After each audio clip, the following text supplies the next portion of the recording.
சாண்டில்யனின் கடல்புறா பாகம் 30. பலவர்மன் நிலைகுலைந்தான். அவன் அதிர்ச்சியில் உறைந்து போனான். மஞ்சள் அழகி வளர்ப்புத் தந்தை அருகே வந்தாள். "வேண்டாம், அந்த பாதகன் அருகே நீ போக வேண்டாம்" என கர்ஜித்தான் அகுதா. "அதை சொல்ல நீ யார்?" என்றாள் மஞ்சளழகி. "அந்த கேள்வியை அவனிடமே கேள். என் தந்தையை மரியாதையின்றி ஏன் அழைக்கிறீர்கள்? அதையும் அவனிடமே கேள் பெண்ணே. என்னை பெண்ணே என்று அழைக்க உங்களுக்கு என்ன உரிமை இருக்கிறது? நீ என் மருமகள், என் சகோதரியின் மகள். நான் உங்கள்..." "ஆம் மருமகளே, என் சகோதரி ஒரு வஞ்சகனால் கடத்திச் செல்லப்பட்டாள். இன்னொரு வஞ்சகனுக்கு பரிசாக அளிக்கப்பட்டாள். இளைய பல்லவன் முயற்சியால் நீயும் கிடைத்தாய். வழியில் கப்பல் மூலம் இளைய பல்லவன் ஓலை அனுப்பினான். முழு விவரமும் தெரிந்து கொண்டேன்." அகுதா பலவர்மனை உற்று நோக்கினான். "நினைவிருக்கிறதா பலவர்மா?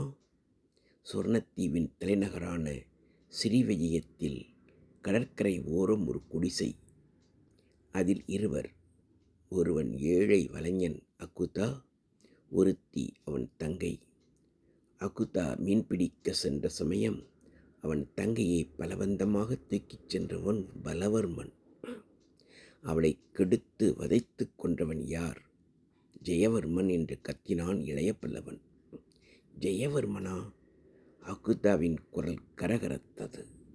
"ஆம் தலைவரே, ஜெயவர்மன் தான். ஆனால் அவன் உங்கள் சகோதரியை வதைக்கவில்லை. அவள் அழகுக்கு மயங்கினான். அதற்கு உதவினான் பலவர்மன். கடற்கரைவாசிகள் அப்படி சொல்லவில்லையே.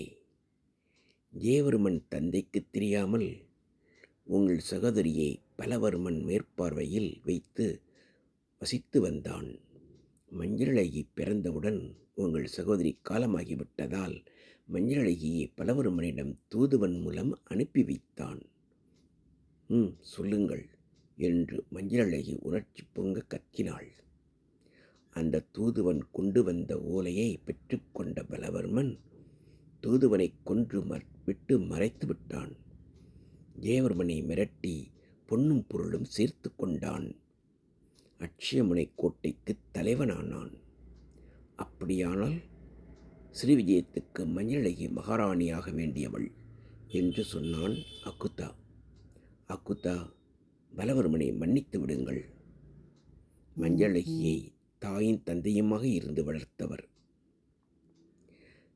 பலவர்மனை என்னோடு அழைத்து செல்கிறேன்."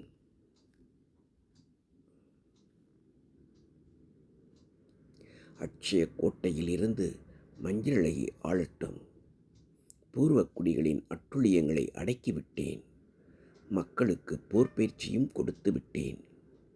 இதுவரை கலிங்கத்துக்கு உதவிய அட்சயமுனை இனி எனக்கு உதவட்டும். வா மஞ்சளழகி, அட்சயமுனையின் புதிய தோற்றத்தைப் பார்" என்று சொல்லி அவள் கையை பிடித்து அட்சயமுனையை சுற்றி காட்டினான். அவனை பின்தொடர்ந்து சென்றனர் மற்ற மூவரும். கடற்கரை வந்தனர். கடல்புறா அருகே சென்றனர். அமீர், கண்டியத்தேவன், சேந்தன், பலவர்மன், மாலுமிகள் ஆகியோர் அகுதாவின் கப்பலில் ஏறினர். அகுதா, "மருமகளே, மீண்டும் வருகிறேன்" என்று சொல்லிக்கொண்டே ஏறினான். மஞ்சளழகியும் இளைய பல்லவனும் ஒருவரையொருவர் பார்த்து கொண்டிருந்தார்கள். மஞ்சளழகி, "மீண்டும் வருவேன், நம் காதல் உண்மையானது" என்று சொல்லி அவள் கன்னங்களில் வழிந்த கண்ணீரை துடைத்தான். பிரிய மனமில்லாமல் கடல்புறாவில் ஏறினான். கடலில் அகுதாவின் கப்பல் முன்னே செல்ல கடல்புறா பின்னே நகர்ந்தது. மஞ்சளழகி நினைவிலேயே 6 நாட்களை கடந்தான் இளைய பல்லவன். காஞ்சனா தேவியை விட ஒரு பங்கு அதிகமாக மஞ்சளழகி தன் மனதை பிடித்து கொண்டிருக்கும் காரணம் அவனுக்கு புரியவில்லை. தொடரும்.